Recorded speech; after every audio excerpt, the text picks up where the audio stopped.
Shalom. Welcome to our study on Daniel, visions and dreams of the end time. ஷாሎም. தானியேலும் கடைசி காலமும் தன்னை கொடுத்ததான தரிசனத்தை குறித்தும் நாம் பார்த்து கொண்டு வருகிறோம். This is lesson 8 of our study. இது நம்முடைய பயிற்சியின் 8ஆம் பாகமாக இருக்கிறது. We are looking at the fourth and final vision that was given to Daniel. தானியேலுக்கு கொடுக்கப்பட்டதான கடைசியும் 4வது தரிசனத்தை குறித்து நாம் பார்த்து கொண்டு வருகிறோம். Which is recorded in chapters 10, 11 and 12. 10, 11, 12ஆம் அதிகாரத்தில் இது எழுதப்பட்டிருக்கிறது. Now the bulk of the prophecy is chapter 11. ஆனாலும் இந்த தீர்க்க தரிசனத்தினுடைய அடக்கத்தை நீங்கள் பார்க்கும் பொழுது 11ஆம் அதிகாரத்தில் இருக்கிறது. In our previous session we saw the kings of the north and the kings of the south in plural. கடைசி பாகத்தில் பார்க்கும்போது பன்மையாக இப்படியாக வடதேசத்தின் ராஜாவை குறித்தும் தென் தேசத்தின் ராஜாக்களை குறித்தும் நாம் பார்த்து கொண்டு வந்திருந்தோம். And then much is written about the final king of the north, and we have compared what is written about the final king of the north with the little horn and the beast in the book of Revelation. It is the same person, the Antichrist. இங்கே பார்க்கும்போது முக்கியமாக இந்த வடதேசத்தினுடைய கடைசி ராஜாவை குறித்து எழுதப்பட்டிருந்தது. முக்கியமாக பின்பு நம்ம இந்த ராஜாவை எடுத்து இந்த சின்ன கொம்புக்கு ஒப்பிட்டும் அந்த மிருகத்துக்கும் ஒப்பிட்டு நாம் இதை பார்த்து கொண்டு வந்தோம். And we have seen the prophecy just narrows and focuses on this one person, the final dictator who will go against the church of Christ and against the nation of Israel. இந்த தீர்க்க தரிசனத்தை பார்க்கும்போது இப்படியாக சுருக்கம் அடைந்து நேரடியாக அந்த கடைசி வஞ்சனைக்காரனும் இப்படியாக இந்த கடைசியாக மோசம் போக்குறவனை குறித்து நாம் பார்த்து கொண்டு வந்திருந்தோம். Not only we see a profiling of the Antichrist, God also zooms in into the area from where the Antichrist is going to come from.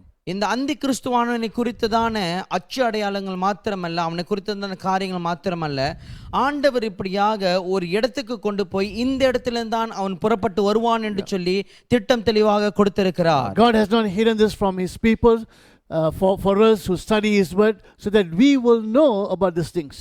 ஆண்டவர் இப்படியாக தன்னுடைய ஜனங்களுக்கு இருந்து இந்த காரியத்தை மறைத்து வைக்காமல் வெளியரங்கமாய் பேசியிருக்கிற. விசேஷமாக நாம வேதத்தை வாசித்து ஆராயும் பொழுது இது எங்கெந்து புறப்படும் என்று சொல்லி அறிஞ்சு கொள்ளத்தக்க ஆண்டவர் இதை செய்து வைத்திருக்கிறார். Let's read Matthew 24 verses 32 and 33.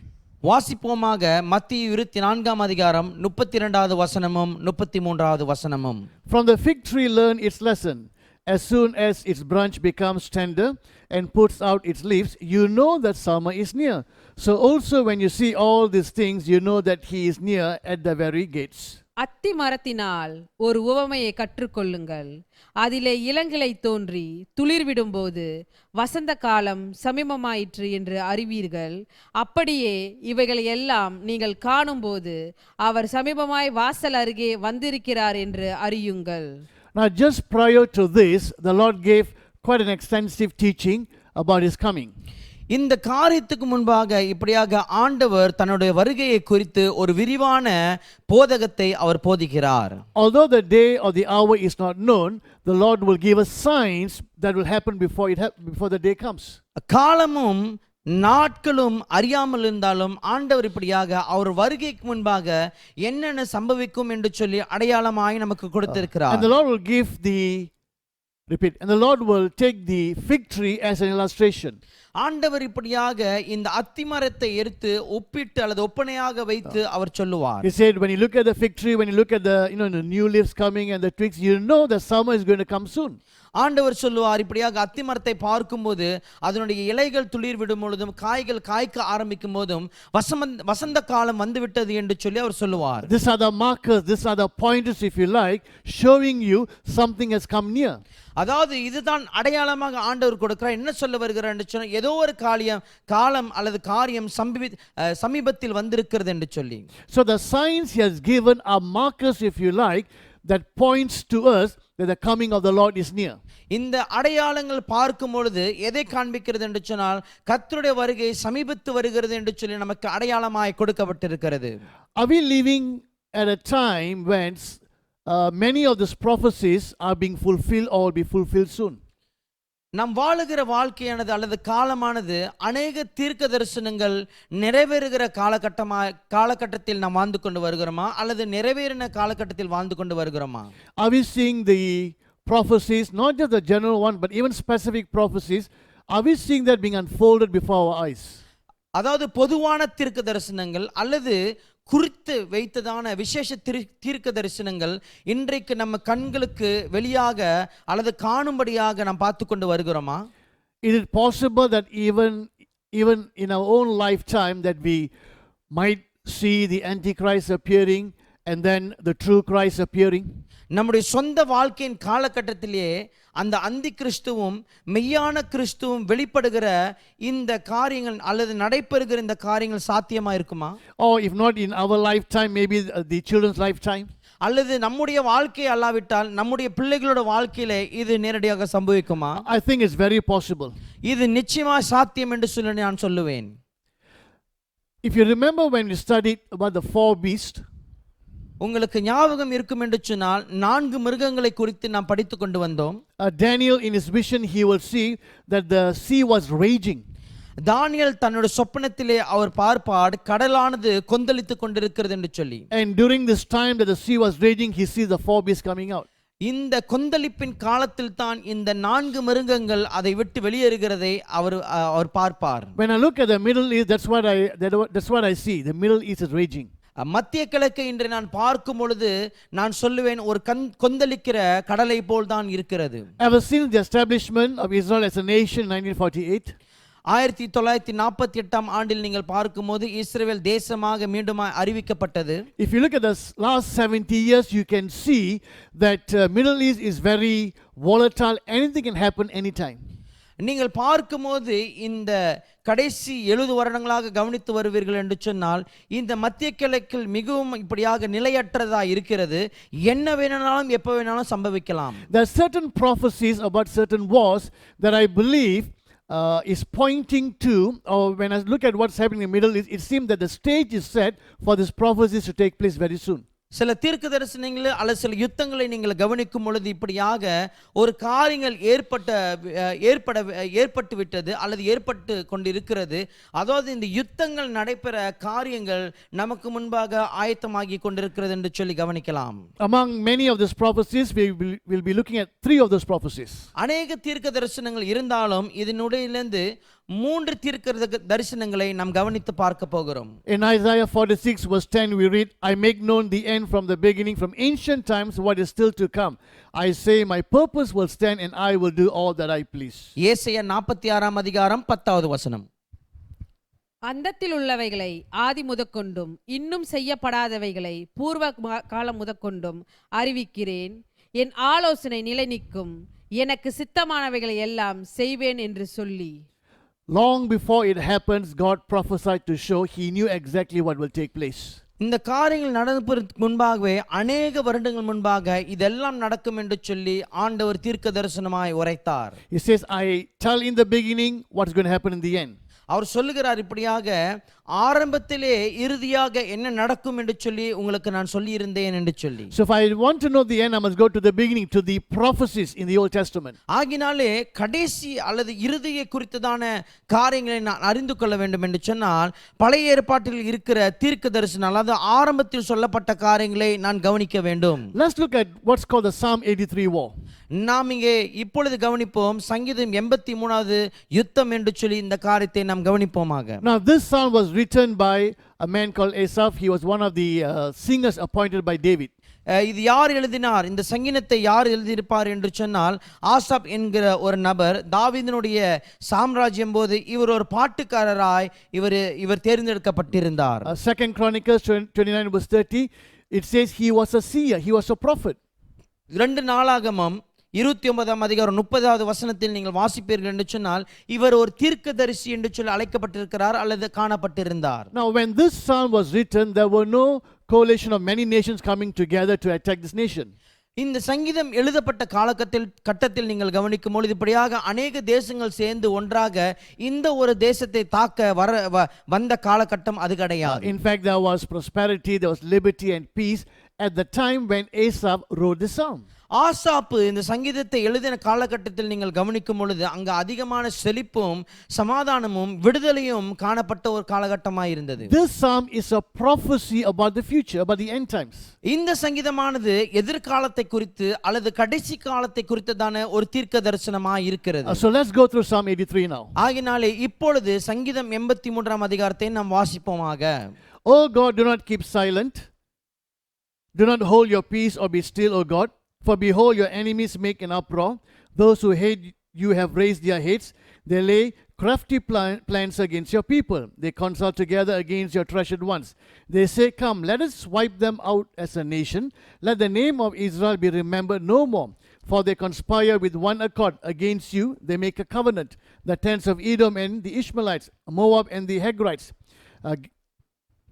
Gebal and Ammon and Amalek, Philistia with the inhabitants of Tyre.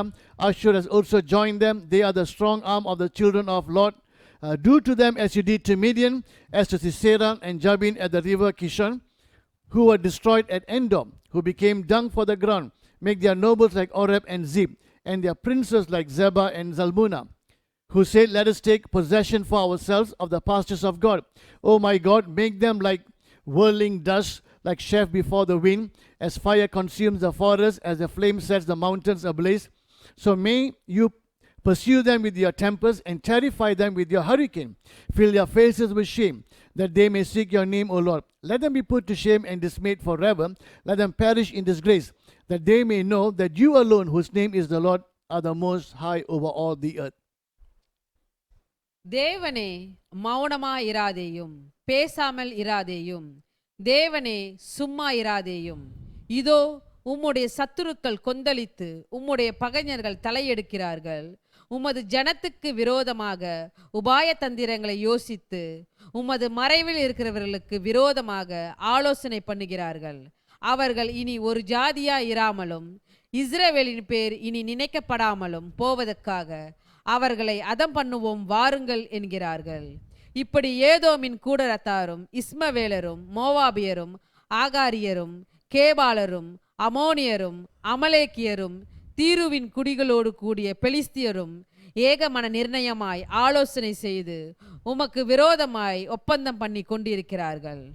அசாரியரும் அவர்களோட கூட கலந்து லோத்தின் புத்திரருக்கு புயபலமானார்கள். மீதியானருக்கு செய்தது போலவும் கீசோன் என்னும் ஆற்றண்டைக்கு எந்தோரிலே அழிக்கப்பட்டு நிலத்துக்கு எருவாய் போன சிசேரா யாபின் என்பவர்களுக்கு செய்தது போலவும் அவர்களுக்கு செய்யும். அவர்களையும் அவர்கள் அதிபதிகளையும் ஓரேப்புக்கும் சேபுக்கும் அவர்கள் பிரபுக்களை எல்லாம் சேபாவுக்கும் சல்முனாவுக்கும் சமமாக்கும். தேவனுடைய வாஸ்தலங்களை எங்களுக்கு சுதந்திரமாக நாங்கள் கட்டிக்கொள்வோம் என்று சொல்கிறார்களே, என் தேவனே அவர்களை சுழல் காற்றின் புழுதிக்கும் காற்று முகத்தில் பறக்கும் துரும்புக்கும் சமமாக்கும். நெருப்பு காட்டை கொளுத்துவது போலவும் அக்கினி ஜுவாலைகள் மலைகளை எரிப்பது போலவும் நீர் உமது புசலினாலே அவர்களை தொடர்ந்து உமது பெருங்காற்றினாலே அவர்களை கலங்க பண்ணும். கர்த்தாவே, அவர்கள் உமது நாமத்தை தேடும்படிக்கு அவர்கள் முகங்களை அவமானத்தாலே மூடும். யெகோவா என்னும் நாமத்தை உடைய தேவரீர் ஒருவரே பூமி அனைத்தின் மேலும் உன்னதமானவர் என்று மனுஷன் உணரும்படி அவர்கள் என்றென்றைக்கும் வெக்கி கலங்கி நாணமடைந்து அழிந்து போவார்களாக. Now let me make a disclaimer. I'm not into the politics of any nation or for against any nation, but I'm merely telling you what the Bible has prophesied hundreds of years ago. உங்களுக்கு நான் இப்படியாக சொல்லுகிறேன், நான் எந்த தேசத்துக்கும் சார்ந்தவன் அல்ல, அதே சமயத்தில் இந்த தேசத்துக்கு எதிராகவோ அந்த தேசத்துக்கு சார்ந்தோ பேசுகிறவன் அல்ல. ஆனாலும் கர்த்தருடைய காரியம் தீர்க்க தரிசனம் என்ன உரைத்திருக்கிறது என்று சொல்லி தான் உங்களோடு நான் பேச விரும்புகிறேன். We read here an alliance of few nations who are coming together, and their plan is, if you like, to wipe off this nation from the map. Their name even should not be remembered. இங்கே நீங்கள் கவனிக்கும் போது இப்படியாக ஒரு சில நாடுகள் ஒரு கூட்டாக இணைந்து இப்படியாக இந்த ஒரு தேசத்தை முற்றிலுமாக அழிக்க வேண்டும், அதாவது இந்த பூலோகத்திலிருந்து பூமியின் வரைபடத்திலிருந்தே தன்னுடைய நாமத்தை முற்றிலுமாக அழித்து போட வேண்டும் என்று சொல்லி கூடி வருகிறார்கள். The psalmist will say that actually they are going against you, God. இந்த சங்கீதக்காரன் சொல்லுகிறார், இவர்கள் செய்கிறது என்னவென்று சொன்னால் ஆண்டவருக்கு நேராக அல்லது எதிராக போரிட போகிறார்கள் என்று சொல்லி. Now I believe that the next great war could be Psalm 83. நான் விசுவாசிக்கிறேன் அடுத்த ஒரு பெரிய யுத்தம் இருக்கும் என்று சொன்னால் அதுதான் இந்த சங்கீதம் 83. Now the names of the nations are listed for us, and we also know what they are called today. இந்த தேசத்தினுடைய பெயர்கள் நமக்கென்று கொடுக்கப்பட்டு இருக்கிறது. அதே சமயத்தில் இப்பொழுது இந்த நாடுகளுடைய பெயர் என்ன என்று சொல்லி நம்ம எல்லோரும் அறிந்திருக்கிறோம். Edom and Moab, they are modern Jordan. ஏதோமும் மோவாபும் பார்க்கும்போது இன்றைக்கு பார்க்கும்போது யோர்தானாய் காணப்படுகிறது. Haggorite, some say it's Egypt, some say it's Jordan. இந்த ஆகாரை பார்க்கும்போது சில ஆட்கள் எகிப்து என்று சொல்லுவார்கள், அல்லது சில ஆட்கள் ஜோர்டன் என்று சொல்லுவார்கள். Some believe Haggorite means the descendant of Hagar. சில ஆட்களை பார்க்கும்போது இந்த ஆகார்கள் என்று சொல்லும்போது ஆகாரினுடைய சந்ததிகள் என்று சொல்லி நம்புகிறார்கள். Ammon, Amalek is Jordan. பின்பு ஆமோன் அமலேக் சொல்லும்போது மீண்டும் ஜோர்டனை பற்றி சொல்லுகிறது. Ammon is Amman today. Ammon பார்க்கும்போது இன்றைக்கு அமானாய் சொல்லப்படுகிறது. Philistia is Palestine. Tyre is Lebanon. Assyria is Iran today. Lord is also Jordan. இன்றைக்கு நீங்கள் பார்க்கும்போது பிலிஸ்தியா என்று சொல்லப்படுகிற இந்த நாடு இன்றைக்கு பெலிஸ்தீன் என்று சொல்லப்படுகிறது. பின்பு தீருவை பார்க்கும்போது இன்றைக்கு நீங்கள் பார்க்கும்போது லெபனோனாய் நாம் பார்க்கிறோம். அதே சமயத்தில் அசிரியாவை பார்க்கும்போது இன்றைக்கு ஈரான் என்று சொல்லப்படுகிறது. பின்பு லோத்தை நீங்கள் பார்க்கும்போது மீண்டுமாய் நீங்கள் யோர்தானை பார்க்க முடியும். Debates over this piece of prophecy. இந்த தீர்க்க தரிசனத்தை குறித்து இப்படியாக சில காரியங்கள் வாக்குவாதங்கள் நிச்சயமாய் உண்டு. If you're a student of prophecy, you will be aware of the various discussions and debates, agreement, disagreement over this prophecy. இந்த தீர்க்க தரிசனத்தினுடைய மாணவனாய் நீங்கள் இருப்பீர்கள் என்று சொன்னால் நிச்சயமாக இந்த காரியத்தை குறித்துதான சில வாக்குவாதங்கள் அல்லது இதை குறித்துதான பேசுகிற காரியங்கள் இருக்கிறது என்று சொல்லி நீங்கள் நன்றாக அறிவீர்கள். Some say, what war? There's no war here, only a threat. சில ஆட்கள் சொல்லுவார்கள், இங்கே என்ன யுத்தம் காணப்படுகிறது, ஒரு அச்சுறுத்தல் தானே இருக்கிறது என்று சொல்லி. Now if it was merely a threat and it's not meant or it's not carried out, I don't know why God would record this hundreds of years ago unless the threat was real and the threat is seen through. அதாவது இந்த காரியம் வெறும் அச்சுறுத்தலாக இருந்திருக்கும் என்று சொன்னால் ஆண்டவர் ஏன் ஒரு சில 1000 வருஷத்துக்கு முன்பாக இது நமக்கு சொல்லிவிட வேண்டும் என்று சொல்லி எனக்கு புரியவில்லை. ஆனாலும் இந்த காரியம் ஒரு அச்சுறுத்தலாக இருக்குமோ அல்லது இது நடைபெற போகிற ஒரு சம்பவமாக இருக்க போகிறதா? Now some believe this battle is the same battle of Ezekiel 38 and 39, which is called the Gog-Magog battle. சில ஆட்கள் நம்புகிறார்கள் இது எசேக்கியேல் 38ஆம் அதிகாரம் 39ஆம் அதிகாரத்தில் நீங்கள் வாசிக்கிற கோகும் மாகோகும் உடைய யுத்தம் என்று சொல்லி அவர்கள் எண்ணுகிறார்கள். Some believe this battle is a different one compared to Gog and Magog.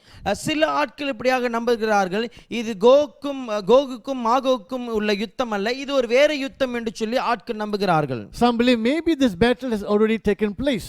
ஒரு சில ஆட்கள் நம்புகிறார்கள் இந்த யுத்தம் நடந்திருக்க கூடுமே அல்லது நடந்து முடிந்து விட்டது என்று சொல்லுகிறார்கள். If you look into history, in 1948 you had Jordan, Egypt, Syria, Lebanon, Iraq and Saudi Arabia getting together and they made war against Israel.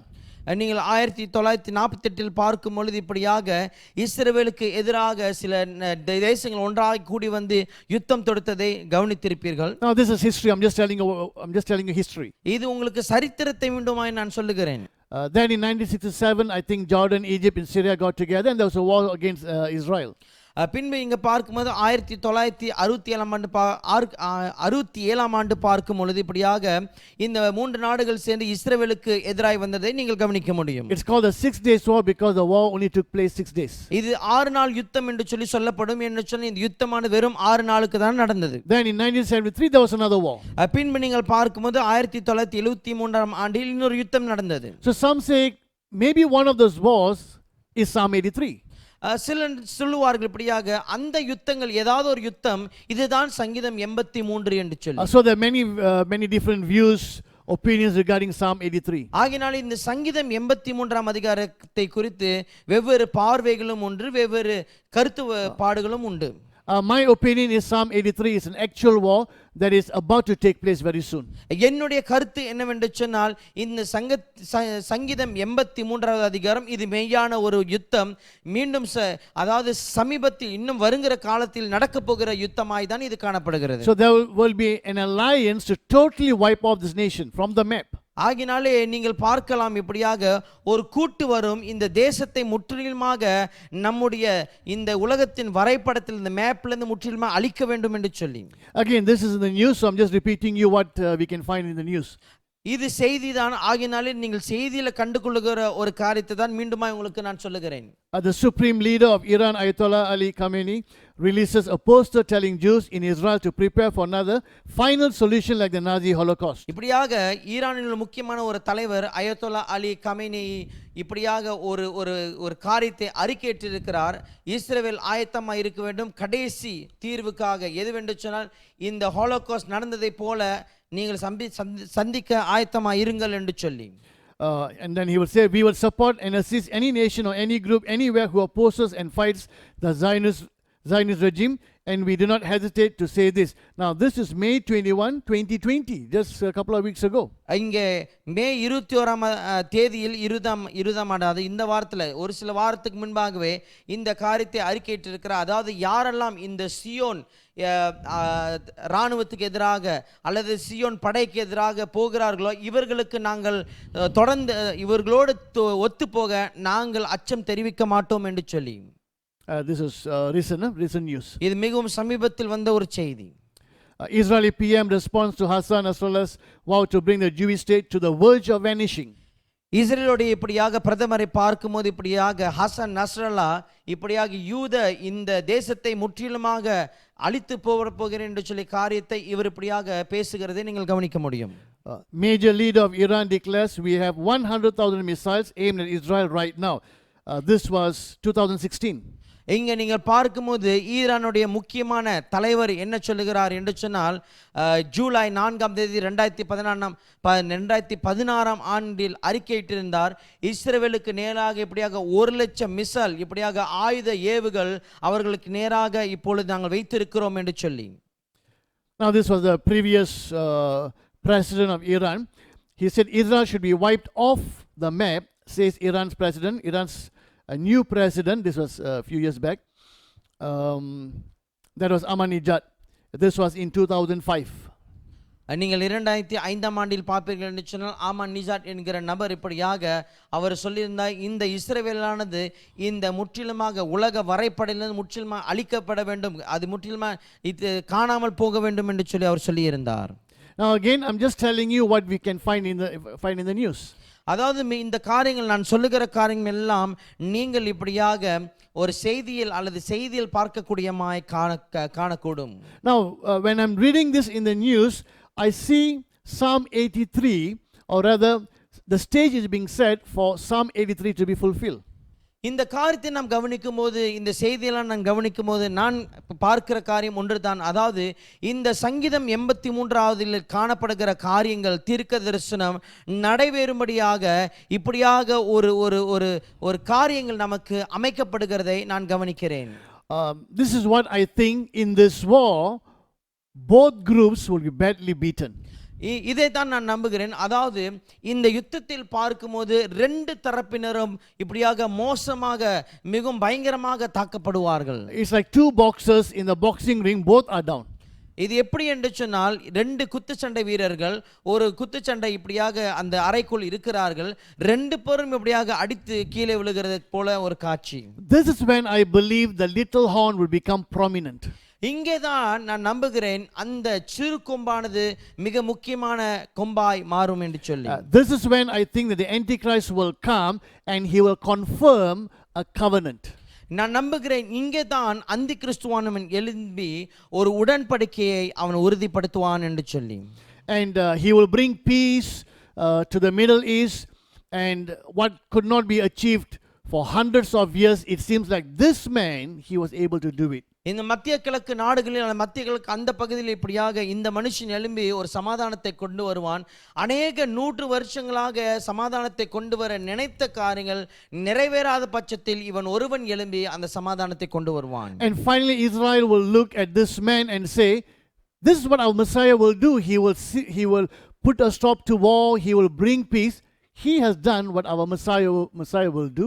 This is when I think many of them will be deceived into accepting the false Messiah as their Messiah. இந்த காரியத்தை நீங்கள் பார்க்கும்போது இஸ்ரவேலர்கள் எழும்பி நம்புவார்கள், இதுதானே நம்முடைய மேசியா செய்வார், வரும்பொழுது என்ன செய்வார் என்று சொன்னால் இனி யுத்தத்தை ஓய பண்ணி விடுவார், சமாதானத்தை உண்டு பண்ணி விடுவார் என்று சொல்லி இப்படியாக இந்த அந்தி கிறிஸ்து அல்லது கள்ள கிறிஸ்துவை அவர்கள் உண்மையான மேசியாவாய் ஏற்றுக்கொள்வார்கள். So I think for the Antichrist to come to confirm a covenant with many bringing peace, I think Psalm 83 war could be the war that will create this platform opportunity. அந்தி கிறிஸ்து இப்படியாக ஒரு யுத்த காலகட்டத்தில் அவன் வந்து ஒரு சமாதான உடன்படிக்கை பண்ணுவான் என்று சொல்லி இந்த காரியம் எழுதப்பட்டிருக்கிறதை, யுத்தம் எழும்புகிற காலத்தில் தான் இந்த அந்தி கிறிஸ்துவானவன் எழும்பி சங்கீதம் 83 அதிகாரத்தில் சொல்லப்பட்ட காரியங்களை நடைபெறுகிற காலத்தில் அவன் எழும்புவான் என்று சொல்லி விசுவாசிக்கிறேன். Now in Ezekiel chapter 38 verse 8, எசேக்கியேல் 38 அதிகாரம் 8வது வசனம். this is the Gog Magog war. We will come to that later. இது கோகும் மாகோக்கும் இடையில் நடைபெறுகிற யுத்தம். இதை குறித்து தான் பின்பு நாம் கவனிக்க போகிறோம். But in verse 8 we read, after many days you will be mustered, in the latter years you will go against the land that is restored from war.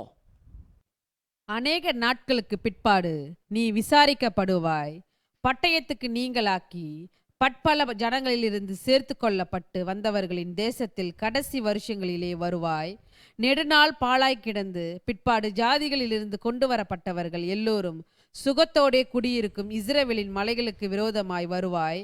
அவர்கள் எல்லோரும் அஞ்சாமல் குடியிருக்கும் போது. Now we read here Israel has been restored from war. What war? I think Psalm 83 could be that war.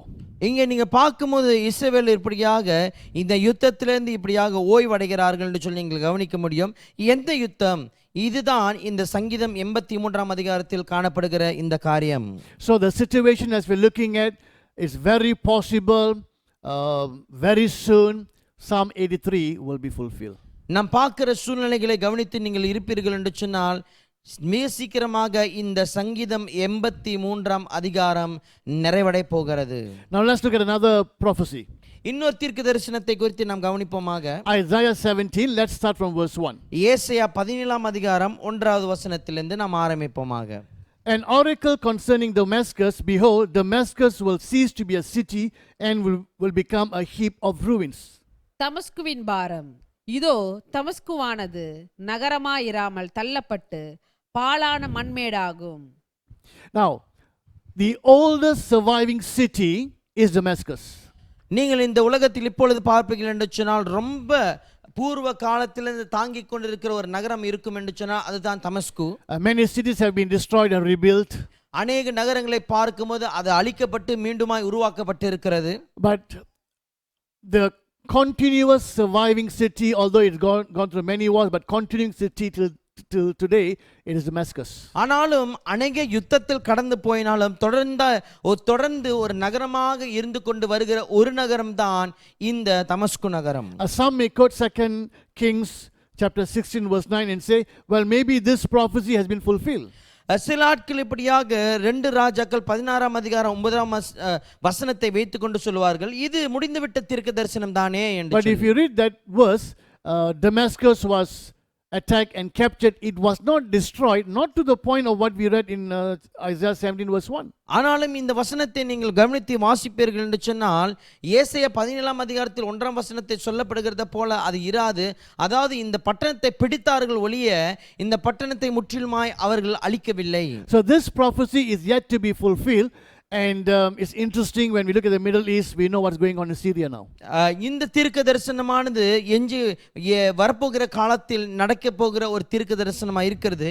இப்பொழுது நம் மத்திய கிழக்கு நாடுகளை நாம் கவனித்து பார்ப்போம் என்று சொன்னால் என்ன நடக்கிறது என்று சொல்லி நாம் நன்றாக அறிந்திருப்போம். And if you read verse 9, you will discover which nation will destroy Damascus.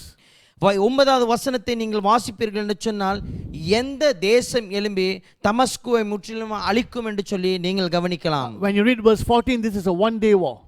14வது வசனத்தை நீங்கள் வாசிப்பீர்கள் என்று சொன்னால் இது ஒரு நாள் யுத்தம் என்று சொல்லி நீங்கள் கவனிப்பீர்கள். Now we are not reading it right now, but I hope you will read it later. When you go from verses 4 to 6, you will find although Israel seems to win, it is badly beaten. நீங்கள் இந்த வசனத்தை சொந்தமாக வாசிப்பீர்கள் என்று சொல்லி நம்புகிறேன். நீங்கள் 4லிருந்து 6வது வசனத்தை நீங்கள் கவனிப்பீர்கள் என்று சொன்னால் இஸ்ரவேல் பயங்கரமாக மோசமாக தாக்கப்பட்டிருக்கும் என்று சொல்லி நீங்கள் வசனத்தில் கண்டுகொள்வீர்கள். Now it is possible that Isaiah 17 and Psalm 83 could happen at the same time. இந்த ஏசாயா 17ஆம் அதிகாரமும் சங்கீதம் 83ஆம் அதிகாரமும் ஒன்றா நடந்திருக்கக்கூடிய சாத்தியம் உண்டுதான். Or they could be two different pieces of the same prophecy. அல்லது இது காரியத்தை கவனிக்கும் பொழுது ஒரே தீர்க்க தரிசனமாய் காணப்படுகிற ரெண்டு காரியங்களாய் இது பொறுக்கலாம். I think that's the probability that we are given different pieces of the same prophecy. So Psalm 83, Isaiah 70 could be different pieces of the same puzzle. இந்த ஏசாயா 17ஆம் அதிகாரம் சங்கீதம் 83ஆம் அதிகாரத்தை நீங்க வாசிக்கும் பொழுது ஒரே தீர்க்க தரிசனத்தை குறித்து தான வெவ்வேறு துணுக்காய் இதை நீங்கள் பார்க்கலாம். Now let's come to the third war, Gog-Magog war. இப்பொழுது கோகும் மாகோகும் நடக்கிற இந்த யுத்தத்தை நாம் கவனிப்போமாக. Gog is the leader, Magog is the land and the people who will be with him. Gog என்று பார்க்கும்போது அவனுடைய தலைவராக இருக்கிறான். அதே சமயத்தில் மாகோக் என்று பார்க்கும்போது அந்த தலைவனுடைய தேசமாய் காணப்படுகிறது. யாரெல்லாம் கூட்டணி சேர்த்து வருவார்களும் இங்கே அடங்கி இருக்கிறது கவனிப்பீர்கள். In chapter 38, Gog will attack Israel. 38ஆம் அதிகாரத்தில் பார்க்கும்போது கோகு இஸ்ரவேலுக்கு எதிராய் நின்று அவன் தாக்குவான். In chapter 39, he is defeated. 39ஆம் அதிகாரத்தில் பார்க்கும்போது அவன் முற்றிலுமாய் இப்படியாக தோற்று போவான். So let's read Ezekiel 38. Let's read verses 1 and 2. எசேக்கியேல் 38ஆம் அதிகாரம் 1வது வசனமும் 2வது வசனமும் நாம் வாசிக்க கேட்போமாக. The word of the Lord came to me, Son of man, set your face toward Gog of the land of Magog, the chief prince of Meshech and Tubal, and prophesy against him and say, Thus says the Lord God, Behold, I am against you, O Gog, chief prince of Meshech and Tubal. கர்த்தருடைய வார்த்தை எனக்கு உண்டாகி அவர் மனுபுத்திரனே, Meshech Tubal ஜாதிகளின் தலைமையான அதிபதியாகிய Magog தேசத்தான கோகுக்கு எதிராக நீ உன் முகத்தை திருப்பி அவனுக்கு விரோதமாக தீர்க்க தரிசனம் உரைத்து. Now, Gog is the ruler of Magog and of Meshech and Tubal. நீங்க இங்க கவனிக்கும் போது கோக் யார் என்று சொன்னால் மாகோக், மேஷேக் மற்றும் தூபாலினுடைய தலைவனாய் காணப்படுகிறான். Now, some translations we will read it as Prince of Rosh Meshech and continues. சில இடத்தில் நீங்கள் பார்க்கும்போது இப்படியாக ரோஷ் மெஷேக் உடைய தலைவராய் இருக்கிறான் என்று சொல்லி நீங்கள் கவனிப்பீர்கள். Where the Hebrew word Rosh is translated as a proper name. அதாவது எபிரேயர் மொழியில் இந்த ரோஷ் என்ற வார்த்தை இது பொருந்தின நாமத்தை அங்கு சொல்லப்பட்டு இருக்கிறது. Unlike the translation that we just read or some other translation, instead of Prince of Rosh, it is Chief Prince. அதாவது இங்க பார்க்கும்போது சில மொழிபெயர்ப்புகளை காட்டில் இங்கே நீங்க பார்க்கும்போது மேஷேக்கினுடைய தலைவன் என்று சொல்லப்பட்டிருக்கிறது. இது அதிபதி என்று சொல்லி நீங்கள் இது கவனிப்பீர்கள். It's because some translators have translated this word as a proper name as Rosh. Some have concluded maybe Rosh sounds like Russia. Oh, this must be Russia. அதாவது சில ஆட்கள் மொழிபெயர்ப்பில் செய்யறதுக்கு படினாலே சில ஆட்கள் முடிவுக்கு வருகிறார் ரோஷ் என்று சொல்லும் பொழுது இது ரஷ்யாவா இருக்கக்கூடும் என்று சொல்லி அவர்கள் எண்ணுகிறார்கள். And so they will take Meshech to say, well, maybe that's Moscow. ஆகினால மெஷேக் எடுத்து அவர்கள் சொல்வார்கள் இது மாஸ்கோவா இருக்கலாம் என்று சொல்லி. But we will see in the maps, Magog is Turkey and the surrounding area. நீங்கள் இந்த வரைபடத்தில் உலக மேப்பை நீங்கள் கவனிப்பீர்கள் என்று சொன்னால் நீங்கள் இந்த டர்க்கியும் மற்றும் அதை சுத்தி இருக்கிற இந்த தேசங்களை நீங்கள் கவனிக்கலாம். So Gog is the ruler of Turkey. If not, you'll have one ruler for Magog, Turkey, and one ruler for Russia, two rulers. No, there is one ruler. Gog is the ruler of Turkey. Gog யார் என்று சொன்னால் இந்த தெற்கின் தேசத்தினுடைய தலைவராய் இருக்கிறார்.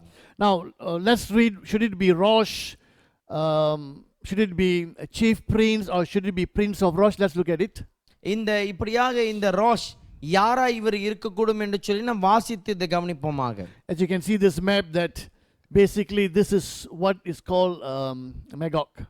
அதாவது இந்த உலக மேப்பை நீங்கள் வரைபடத்தை பார்ப்பீர்கள் சொன்னால் இந்த சொல்லி இங்க பார்க்கிற காரியம் இதுதான் மேகோக் என்று சொல்லி அழைக்கப்படும்.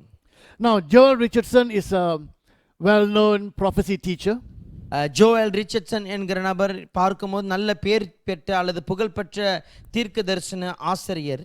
Now he will disagree with Psalm 83 as a separate wall compared to Gog and Magog. அதாவது அவரை நீங்கள் கேட்பீர்கள் என்று சொன்னால் இந்த கோகு மாகோகு ஒப்பிட்டு பார்க்கும் பொழுது இது வேறொரு யுத்தம் என்று சொன்னால் இது அவர் ஏற்றுக்கொள்ள முடியாத ஒரு காரியமாக இருக்கும். Joel Richardson says that Psalm 83 is Gog and Magog. Joel Richardson இப்படியாக சொல்லுகிறார் சங்கீதம் 83 தான் கோகும் மாகோகும் என்று சொல்லி. Okay, but I'm taking the position that Psalm 83 will set up the platform, if you like, for Gog and Magog to take place later. ஆனாலும் நான் ஒரு காரியத்தை கொண்டு வருகிறேன். என்னவென்று சொன்னால், இந்த கோகும் மாகோகும் பின்பு நடக்க வேண்டிய காரியமாக இருக்கிறபடினாலே இது ஒரு அமைப்பை கொண்டு வருகிறது என்று சொல்லி நான் சொல்லுவேன். Now, in this article, he will do a survey from long before till now to show, and he will give the names and the years to show that people have always believed Magog as Turkey. அதாவது இந்த நிறைய காரியங்களை வைத்து அவர் இப்படியாக சொல்ல வருவார். இந்த அநேக வருஷங்களாக ஆட்கள் நம்புகிறார்கள் இந்த மாகோக் என்று சொல்லும்போது தெற்கி தான் சொல்லுகிறார்கள் என்று சொல்லி. And he will say, in this survey it will become apparent that the popular modern view of Gog as an eschatological character distinct from the Antichrist who comes from Russia is largely a modern novelty representing a significant minority position within church history. இந்த இந்த ஆராய்ச்சி நீங்கள் பார்க்கும்போது அவர் சொல்லுவார் இப்படியாக, இந்த மாகோக்கை குறித்து இந்த நபரை குறித்து தான் பார்க்கும் பொழுது அந்தி கிறிஸ்துவை காட்டிலும் இவன் வேறுபட்டவனாக இருப்பான், ஆனாலும் இவன் ரஷ்யாவிலேருந்து புறப்பட்டு வருகிற ஒரு முக்கிய நபராக இருப்பான் என்று சொல்லி அதாவது இந்த சபை சரித்திரத்தில் இவன் முக்கிய நபராய் காணப்படுவான் என்று சொல்லி நீங்கள் சொல்லப்பட்டிருக்கும். Now some take Gog as Antichrist. Some say Gog is not Antichrist, they are two different persons. அதாவது சில ஆட்களை பார்க்கும்போது கோகை பார்க்கும்போது அந்தி கிறிஸ்து என்று சொல்லுவார்கள். சில ஆட்களை பார்க்கும்போது கோகு அந்தி கிறிஸ்து அல்ல, இது ஒரு வேறு நபரை குறித்து பேசுகிறது என்று சொல்லுவார்கள். But in his survey he shows that the idea that Gog is not Antichrist and Gog is actually from Russia is actually a modern idea. நீங்கள் பார்க்கும்போது தன்னுடைய ஆராய்ச்சியிலேருந்து அவர் சொல்லுவார், இந்த கோகு வந்து பார்க்கும்போது அவன் அந்தி கிறிஸ்து அல்லது இந்த மாடர்ன் ரஷ்யா என்று சொல்லும்போது இது புதிய ஒரு அவர்களுடைய எண்ணம் தோற்றம் என்று சொல்லி அவர் சொல்லுவார். Douglas Stewart in his commentary Mastering the Old Testament, commenting in the book of Ezekiel, he says this. Douglas Stuart என்கிற நபர் இப்படியாக தன்னுடைய கமெண்ட்ரியில் எசேக்கியேல் புத்தகத்திலிருந்து இப்படியாக அவர் சொல்லுவார். Now Douglas Stewart commenting on the book of Ezekiel in the series called the Mastering the Old Testament. Douglas Stuart என்கிற நபர் இப்படியாக தன்னுடைய கமெண்ட்ரியில் மாஸ்டரிங் தி ஓல்ட் டெஸ்டமென்ட் இந்த எசேக்கியேல் புத்தகத்தை குறித்து அவர் சொல்லும் பொழுது he says because the identity of Gog is debatable, கோகினுடைய அடையாளம் எப்படியாக அது தர்க்கம் செய்யப்படலாம் என்று சொல்லி இருக்கிறபடினாலே, and we read that Gog comes from the north, அதே சமயத்தில் கோகு வடதேசத்திலிருந்து புறப்பட்டு வருவான் என்று சொல்லப்பட்டிருக்கிறபடினாலே, he says many people who don't understand how apocalyptic prophecy, in other words Ezekiel Revelation is what we call apocalyptic, full of symbols. அதாவது இந்த அநேக பேர் நினைப்பார்கள் இந்த அப்போகலிப்டிக், அதாவது இந்த எசேக்கியேலும் நீங்கள் வெளிப்படுத்தின புத்தகத்தை நீங்கள் பார்க்கும்போது அநேக அடையாளங்களை வைத்திருக்கிற ஒரு புத்தகமாக இருக்கிறது. And because they don't understand the nature of this book, they have tried to equate Gog with some modern nation that is in the north. இந்த புத்தகத்தினுடைய தன்மை அறிந்திருக்காதபடியினாலே இந்த காரியங்கள் எடுத்து கோக் என்று சொல்லும்போது இது வடதேசத்தின் காரியங்கள் என்று சொல்லி அங்கிருந்து கொண்டு வருவார்கள். Now he goes on to explain. அவர் தொடர்ந்து சொல்லுகிறார், since the communist revolution in Russia in 1917, ரஷ்யாவிலிருந்து அதாவது 1917ஆம் ஆண்டில் இந்த ரஷ்யாவில் கம்யூனிஸ்ட் காரியங்களை பார்க்கும் பொழுது American antipathy for the Russians has made the Soviet Union the prime candidate for identification with Gog. இப்படியாக அமெரிக்கருடைய வெறுப்பாளர்கள் இப்படியாக சொல்லுகிறார்கள், ரஷ்யாவுடைய முக்கியமான நபர் தான் இந்த கோக் என்று சொல்லி அவர் சொல்லுவார். Basically, you would have seen America and Russia like enemies. நீங்கள் இப்படியாக பார்த்திருக்கலாம், அமெரிக்காவும் ரஷ்யாவும் எப்பொழுதும் எதிராக தான் இருப்பார்கள். Many movies you would have seen that Russia is a bad guy. அநேக படங்களை பார்க்கும்போது ரஷ்யா ரொம்ப மோசமான கெட்டவர்கள் என்று சொல்லி நாம் பார்த்திருக்கலாம். And somehow certain prophecy teachers, especially in America, for them Russia is a bad guy and somehow I must bring him into prophecy.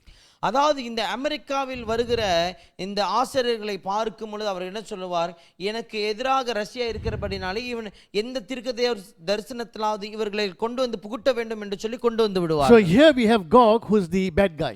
இங்கே பார்க்கும்போது கோகை பார்க்கும்போது கெட்டவனாய் பார்க்கிறோம். So they want to make Gog coming from Russia.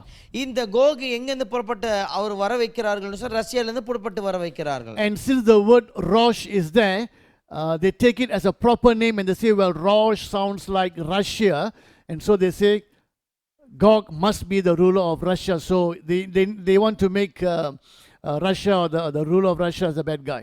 ரோஷ் என்கிற வார்த்தை இப்படியாக இருக்கிறபடினாலே இது Russia போல தோன்றுகிறது அல்லது அதனுடைய சத்தம் ரஷ்யா போல இருக்கிறபடினாலே அவர்கள் என்ன சொல்லுவார்கள் சொன்னால், இங்கே கோகு இங்கிருந்து புறப்பட்டு வருகிறனாலே கெட்டவன் இப்படியாக இங்கிருந்து தான் வர வேண்டும் என்று சொல்லி அவர்கள் சொல்லுவார்கள். Since Rosh sounds something like the first syllable of Russia, although not in Russian or Hebrew, அதாவது எபிரேய மொழியிலே பார்க்கும்போது ரஷ்யாவை குறித்ததான அல்ல, ஆனாலும் இந்த முதல் வார்த்தை ரோஷ் என்கிற வார்த்தை இதனுடைய சத்தம் அமைப்பானது ரஷ்யா போல இருக்கிறபடினாலே இது அப்படி சொல்லுவார்கள். it's Rosh, it's not Rush. இது ரோஷ் என்கிற எழுத்து ரஷ் அல்ல. But you can twist it a little bit, as long you make Russia the bad guy. கொஞ்சம் இது திருப்பினால் இப்படி சொல்லலாம், அதாவது ரஷ்யர்களை கெட்டவனாய் காண்பித்தாலே மாத்திரம் இது போதும். Now the communicator, that means the commentator or teacher, must help his or her audience to get beyond this misrepresentation. இந்த காரியத்தை போதிக்கிறவர் என்ன செய்ய வேண்டும் என்று சொன்னால், தன்னை செவிமடுக்கிறவர்களை இந்த தவறான இந்த போதித்த காரியங்களுக்கு இவர்களுக்கு மேலாக அவர்களை கொண்டு போக வேண்டும். And it says a good starting place is one of the basic rules of interpreting Bible prophecy. அதாவது நல்ல ஒரு ஆரம்பிக்கிற ஒரு இடம் இருக்கும் என்று சொன்னால், இந்த தீர்க்க தரிசனத்தை நாம் மொழியாக்கம் அல்லது அதை எப்படி பேசுகிறோம் என்று சொல்லி பார்க்கணும். To interpret a biblical prophecy, a good starting point or place would be, அதாவது இந்த தீர்க்க தரிசனத்தை நாம் உரைக்க வேண்டும் என்று சொன்னால், இதனுடைய வெளிவாக்கத்தை நாம் பார்க்க வேண்டும் என்று சொன்னால், நல்ல ஆரம்பிக்கிற ஒரு இடம் எது என்று சொன்னால், the good or the right starting place is to understand no modern nation is mentioned in the Bible. நல்ல ஒரு காரியம் அல்லது தீமை ஒரு காரியம் நாம் அறிந்து கொள்ள வேண்டும் என்று சொன்னால், வேதாகமத்தில் பார்க்கும் பொழுது நவீன காலத்தில் உள்ள தேசங்களை எதுவும் அறிவிக்கப்படவில்லை. You see, something like this, இது இப்படிதான் America, the United States of America must be in Bible prophecy. அதாவது இந்த அமெரிக்க தேசம் கண்டிப்பாக இந்த வேதாகம தீர்க்க தரிசனத்தில் அடங்கியிருக்க வேண்டும். US is a superpower. அமெரிக்காவை பார்க்கும்போது ஒரு வல்லரசு நாடா இருக்கிறது. Must be in Bible prophecy. கண்டிப்பாக நிச்சயமாக வேதாகமத்தின் தீர்க்க தரிசனத்தில் அடங்கி இருக்க வேண்டும். Well, God doesn't think the way we think. ஆண்டவர் நாம் நினைக்கிறது போல அவர் நினைக்கிறது கிடையாது. And God has mentioned the name so that we will know. அதாவது ஆண்டவர் நாம் அறிந்து கொள்ளும்படியாக அந்த நாட்டினுடைய பெயர்கள் எல்லாம் சொல்லி வைத்திருக்கிறார். We have seen the book of Daniel, kingdom comes, kingdom goes. தானியேல் புத்தகத்தில் பார்த்திருக்கிறோம், ஒரு ராஜ்யம் எழும்பும் பின்பு இன்னொரு ராஜ்யம் எழும்பி வரும் என்று சொல்லி. The United States may be a superpower today, but we don't know in a few years time, whether they will still be a superpower. இன்றைக்கு அமெரிக்கா ஒரு பெரிய வல்லரசு நாடாவா இருக்கலாம், ஆனால் இன்னும் வருகிற காலத்தில் அது தொடர்ந்து வல்லரசு நாடா இருக்குமா இல்ல இருக்காதா என்று சொல்லி நமக்கு தெரியாது. At one time it was feared and people had higher respect on United States. ஒரு காலகட்டத்தில் பார்க்கும்போது அமெரிக்காவின் மீது மற்ற தேசங்களுக்கு பயம் இருந்தது, மரியாதையும் இருந்தது. Today is not the same. இன்றைக்கு பார்க்கும்போது அதே நிலைமை கிடையாது. Oh, Russia is a big superpower, it must be mentioned in the Bible. அதாவது ரஷ்யா ஒரு பெரிய ஒரு வலு நிறைந்த நாடா இருக்கு, நிச்சயமா வேதத்தில் சொல்லப்பட்டு இருக்க வேண்டும் என்று சொல்லுவார்கள். Again, God doesn't think the way we think. God has revealed in His word and has given the name so that we will know and we will be aware. மீண்டுமாய் நான் உங்களுக்கு சொல்லுகிறேன், அதாவது ஆண்டவர் மனுஷன் நினைக்கிறது போல நினைக்கிறது கிடையாது.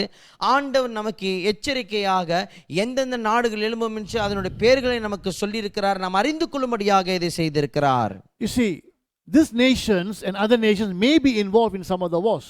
இந்த தேசங்களும் மற்ற தேசங்களும் சில யுத்தத்தில் அவங்க ஒன்றாக சேர்ந்து வந்திருக்கலாம், but they are not mentioned. ஆனாலும் அவர்கள் சொல்லப்படவில்லை. So we will stick to what has been mentioned. ஆகினாலே சொல்லப்பட்ட காரியங்களுக்கு மாத்திரம் நாம் கவனம் செலுத்துவோம். And then he goes on to say, this does not of course mean that modern times and characteristics are not mentioned in the Bible. அதே சமயத்தில் அவர் தொடர்ந்து சொல்கிறார், இப்படியாக இந்த நவீன காலத்தினுடைய காலமும் அல்லது நபர்களும் குறித்து வேதத்தில் சொல்லப்படாமல் இல்லை.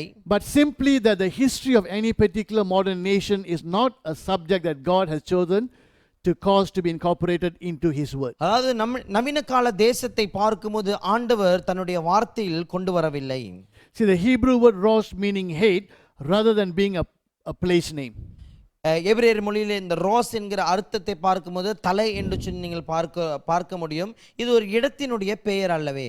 Now, the Jewish people have a festival, a feast called Rosh Hashanah. யூதர்களுக்கு ஒரு பண்டிகை இருக்கிறது, அது ரோஷ் ஹசானா என்று சொல்லி சொல்லுவார்கள். That's their new year. அது அவர்களுடைய புதிய வருஷம். Rosh meaning the beginning, the head of the year. ரோஷ் என்று சொல்லும் பொழுது ஆரம்பம் அல்லது அந்த வருஷத்தினுடைய தலை என்று சொல்லி நாம் சொல்லலாம். Now the NET Bible in its notes on Ezekiel 30 and 39 says this. NET வேதாகமம் நீங்க பார்க்கும்போது எசேக்கியேல் 38 39 அதிகாரத்தை குறித்து இப்படியாக சொல்லுகிறது. In the Hebrew it is the prince, the chief of Meshach and Tubal. எபிரேயர் மொழியில் நீங்கள் பார்க்கும் பொழுது யார் என்று சொன்னால் இவன் தான் அந்த அதிபதி, மேஷக்கும் தூபாலுடைய முக்கியமான அதிபதி அல்லது தளபதியாக இருக்கிறான் என்று சொல்லி. Some translate the prince of Rosh, Meshach and Tubal. சில ஆட்களை பார்க்கும்போது ரோஷ், மேஷக் மற்றும் தூபாலினுடைய அதிபதியாக இவன் இருக்கிறான் என்று சொல்லி சொல்லுவார்கள். But it is more likely that the Hebrew noun in question is a common noun in opposition to prince rather than a proper name. In other words, it is describing the prince, chief prince or head prince. அதாவது என்ன சொல்ல வருகிறது என்று சொன்னால் இது இப்படியாக தளபதி அல்லது அதிபதியை குறித்து இது சொல்ல வருகிறதை நீங்கள் கவனிப்பீர்கள். In other words, they are saying Rosh is not a proper name. அது என்ன சொல்ல வருகிறான்னு சொல்ல ரோஷ் என்று சொல்லும்போது ஒரு நபருடைய பேர் கிடையாது. And then they quote another commentator by the name of Block. அதே சமயத்தில் இன்னொரு கமெண்டேட்டர் பிளாக் என்கிற பெயரை குறித்து சொல்கிறார்கள். As Block demonstrates, attempts by some popular writers to identify these proper names with later geographical sites in Russia are anachronistic. இந்த ஒரு சில பெயர் பெற்ற எழுத்தாளர்கள் என்ன செய்வார்கள் என்று சொன்னால் ஒரு சில காரியங்களை இப்படியாக நவீன காலத்தை எடுத்து பூர்வ காலத்துக்குள் புகுட்டி விடுவார்கள் என்று சொல்லி சொல்லுகிறார்கள். So they take something that's modern trying to fit it into something that God wasn't referring to. ஆண்டவர் சொல்லாத ஒரு காரியத்துக்குள் நவீன காலத்தை எடுத்து அவர்கள் பூர்வ காலத்துக்குள் புகுட்டுவார்கள். Now the New Bible Commentary says, new Bible commentary இப்படியாக சொல்லுகிறது, Meshach and Tubal are always coupled together in secular as well in biblical writings. Meshach மற்றும் தூபாலை பார்க்கும்போது வேதாகம எழுத்தாக இருந்தாலும் சரி, இது உலக ரீதியில் இருந்தாலும் சரி, எப்பொழுதும் ஒன்றாக இணைக்கப்பட்டிருக்கும் என்று சொல்லி. The reading of the RSV, AV and the RV in its margin says, chief prince of Meshach and Tubal is therefore to be preferred. அதாவது இந்த மேஷக் மற்றும் தூபாலினுடைய அதிபதி என்று சொல்கிற இந்த காரியம் தான் இன்னும் ஏற்றுக்கொள்ளப்படுகிற காரியம் என்று சொல்லி சொல்லுவார்கள். The revised version in its main text has prince of Rosh, Meshach and Tubal, but this commentary says that that is not to be preferred. அதாவது இந்த ஆர்எஸ்வி என்கிற இந்த வேதாகம மொழிபெயர்ப்பில் இருந்து பார்க்கும்போது இந்த காரியத்தை பார்க்கும்போது அதிபதி என்று சொல்றது தான் சரியான காரியம் என்று சொல்லி அவர்கள் சொல்லுவார்கள். Meshach and Tubal were probably east of Asia Minor. Meshach மற்றும் தூபால் பார்க்கும்போது எங்கே இருந்திருக்கும் என்று சொன்னால் இந்த ஆசியா மைனருடைய கிழக்கு பகுதியாக இருந்திருக்கும். The equation with Moscow and Tobolsk and Rosh with Russia is unsupportable. Moscow மற்றும் டோபோல்ஸ் அல்லது ராஷ் இந்த ரஷ்யாவோடு இணைத்து பார்ப்பார்கள் என்று சொன்னால் இது ஏற்றுக்கொள்ளப்படாத ஒரு காரியமாக இருக்கிறது. Gog is the ruler of Turkey. That's Meshach is Central Asia Minor, Tubal is Eastern Asia Minor, from the Spirit-filled Life Bible. Spirit fill life Bible இந்த பயிற்சியான வேதாமத்தில் நீங்கள் பார்க்கும்போது கோக் யார் என்று சொன்னால் இந்த டர்க்கியினுடைய தலைவனாய் இருக்கிறான். Meshach is Central Asia Minor, Tubal is Eastern Asia Minor. Meshach என்று சொல்லப்படும் பொழுது அது ஆசியாமனுடைய மத்திய பகுதியாக இருக்கிறது. தூபால் என்று சொல்லும்போது ஆசியாமனுடைய கிழக்கு பகுதியாக இருக்கிறது. And the surrounding nation will give their allegiance to Gog. பின்பு இங்கே பார்க்கும்போது மற்ற சுற்றி இருக்கிற தேசங்கள் எல்லாம் தன்னுடைய அதிகாரத்தை கோகின் இடத்தில் கொடுப்பார்கள். Gog is the Antichrist. Gog யார் என்று சொன்னால் அவன் தான் Antichrist. The NET Bible says Meshach and Tubal were two nations in Cappadocia of Asia Minor, that is Turkey. இங்கே NET பைபிள் நீங்கள் வேதத்தை வாசிக்கும் பொழுது இப்படியாக மேஷக் மற்றும் தூபால் என்று சொல்லும்போது ரெண்டு அதாவது தேசம் கப்படோக்கியாவை நாம் பார்க்கிறோம். இது ஆசியா மைனரை குறித்து நமக்கு சொல்லுகிறது. Now I will not be reading the entire chapter, but I hope that you will do, but I given the references in the brackets. இந்த அதிகாரத்தை முழுவதுமாய் நாம் வாசிக்க போறது கிடையாது, ஆனாலும் இதனோட குறிப்பு உங்களுக்கு நான் இப்படியாக போட்டு வைத்திருக்கிறேன், நீங்கள் இதை வாசிப்பீர்கள் என்று சொல்லி நான் நம்புகிறேன். Verses 5 and 6, many nations including Persia, Cush, now some says Ethiopia, some says Sudan, Put which is Libya, Gomer, Central Asia Minor, and Bet Togarma, Eastern Asia Minor will be with him. 5வது வசனம் 6வது வசனத்தை நீங்கள் வாசிக்கும் போது Persia, குஸ் அல்லது Ethiopia அல்லது Sudan, அது மாத்திரமில்லாமல் லிபியா, கோமர் அதாவது ஆசியானுடைய மத்திய பகுதியும், பெத் தொகார்மா ஆசியானுடைய கிழக்கு பகுதியும் அவனோடு கூட இசைந்து வருவார்கள் என்று சொல்லி நீங்கள் கவனிக்கலாம். Asia Minor is Turkey. Asia Minor எங்க இருக்கிறது என்று சொன்னால் தெற்கியை நீங்கள் கவனிக்கலாம். in verse 8, he and his swords in his army will invade Israel. 8வது வசனத்தை பார்க்கும்போது அவனும் தன்னுடைய இராணுவமும் இஸ்ரவேலை இப்படியாக கைப்பற்றுவார்கள். And they will invade a nation that is recovered from war. What war? Remember Psalm 83? யுத்தத்திலிருந்து மீண்டு வந்த ஒரு தேசத்தை அவர்கள் கைப்பற்றுவார்கள் என்று வசனத்தில் வாசிக்கிறோம். எந்த யுத்தம் அது? அதுதான் சங்கீதம் 83வது அதிகாரம். Now when you read verses 10 to 12, you need to observe this. 10லிருந்து 12ஆம் வசனத்தை நீங்கள் வாசிக்கும் பொழுது நீங்கள் கவனம் செலுத்த வேண்டும். He will invade Israel that is peaceful, that is a peaceful and unsuspecting people living without walls, gates and bars.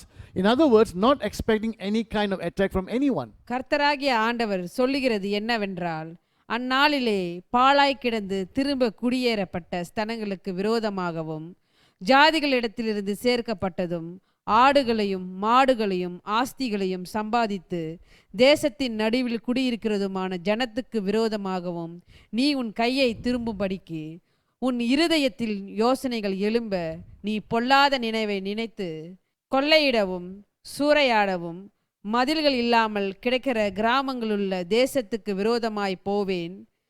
நிர்விசாரமாய் சுதந்திரத்தோടെ குடியிருக்கிறவர்களின் மேல் வருவேன். அவர்கள் எல்லோரும் மதில்கள் இல்லாமல் குடியிருக்கிறார்கள். அவர்களுக்கு தாழ்பாலும் இல்லை, கதவுகளும் இல்லை என்பாய். The nation has got no walls. இது மதில் இல்லாத ஒரு தேசம். They're not expecting anyone to attack them. யாரும் அவர்களை தாக்குவார்கள் என்று சொல்லி எதிர்பார்க்காத ஒரு காலகட்டம். That is not the situation right now. இப்பொழுது நீங்கள் பார்க்கும்போது அப்படிப்பட்ட சூழ்நிலை அல்லவே.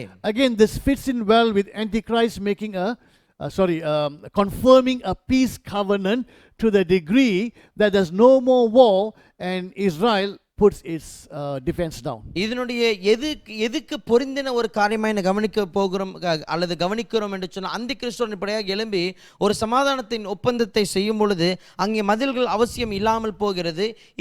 இதன் மூலமா என்ன நடக்கும் என்று சொன்னால், இஸ்ரவேல் தன்னோட இராணுவத்தை எல்லாம் மீண்டுமாய் திரட்டிவிட்டு யுத்தம் இல்லை என்று படினாலே தன்னுடைய ஏந்தின இந்த போர் கருவிகள் எல்லாம் போடுகிற ஒரு காலகட்டமாய் மாறிவிடும்.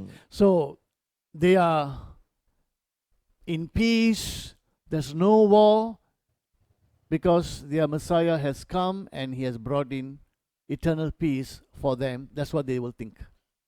சமாதானமாய் இருக்கிறது, யுத்தம் ஓய்ந்து விட்டு இனி யுத்தம் இல்லை, அவர்கள் எதிர்பார்த்த மேசியா வந்து விட்டார், எல்லாவற்றையும் ஓய்ந்து விட்டார், ஆகினாலே இதுதான் மேசியா என்று சொல்லி நம்புகிற காலமாய் இருக்கும். When we read verse 13, Sheba, that's Yemen, Dedan, that's Jordan, and Tarshish seem not to align themselves with Gog. They're not joining him, but seems like they're standing from a distance, but they may be supportive.